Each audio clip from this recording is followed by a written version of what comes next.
I'm going to be talking about some things that you can do this spring to help optimize pollination, talking about environmental factors, a little bit about what the bees need, and then finally talking about some of the more bee-safe pesticide options that we have available.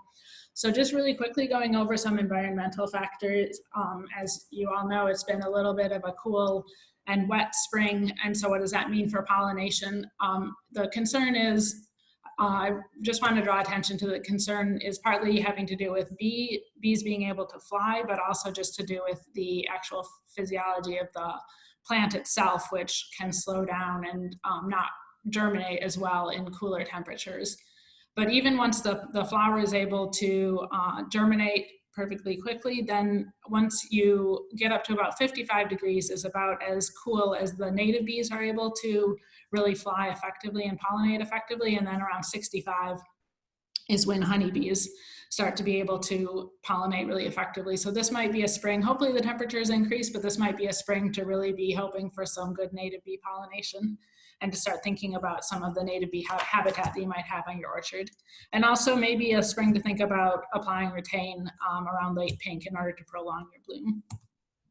In terms of what the bees need in order to this is for not just honeybees, but also for these wild bees, both of them. There's three main things that they need, which would be food, a house or hive, and to be safe from pesticides. In terms of food, obviously they're looking for the nectar and the pollen in the flowers. And one thing that a few researchers, some people have been looking at recently is whether other flowers that are open at the same time as your crop flowers might be drawing the bees away from the apple or cherry blooms. And it seems like that is not too much of a concern with something that's very attractive to bees like apple or cherry. Those both have really good nectar sources, nectar and pollen sources, and so they're really attractive to the bees. It could be more of a problem for something like blueberries or cranberries that isn't a very good food source. But with apples, it seems like something like dandelions that are also open in the orchards might not be too much of a problem. One thing to think about though with the bees, how they move through the orchards is that they tend to go to blossoms that look the same on the same flight. So if you have a pollinizer, like a crabapple that has a different color bloom, that might not be the best option because the bees might not really key into that and move from those maybe pink flowers to the white flowers. So that's just something to think about how bees sort of think about going out foraging. In terms of a house, obviously with honeybees, that's just going to be the hive.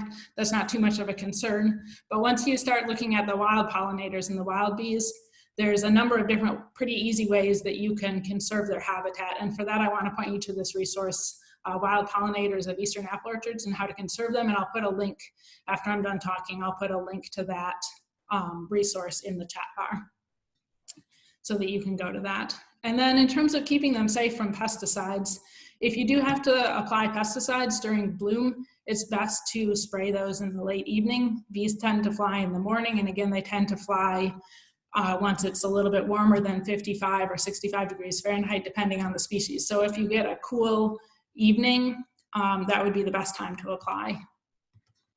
And then looking at some of the pesticide options that are more safe for bees. So there's a couple different resources that I used for this. The Pesticide Decision-Making Guide to Protect Pollinators and Tree Fruit, and that will be at the same link that I'm going to put into the chat bar.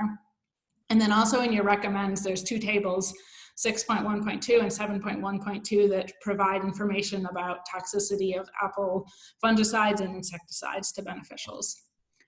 And then I've tried to condense that into, those are both pretty big documents with a lot of information. So I condensed, this is just some of the most commonly used pesticides during bloom that are registered for use during bloom. This here is just a few of the more commonly used ones, but when we'll send you guys all a PDF of our slides at the end of the day today or maybe tomorrow morning, and I'll provide all of the pesticides that are registered for use during bloom in that PDF. And this just gives the toxicity to bees and then some synergies, some things that you should avoid mixing these with. So for instance, a sail synergizes with a lot of different fungicides as well as adjuvants. So it's risky to be applying that tank mixed. So I think that's all the time that I have right now.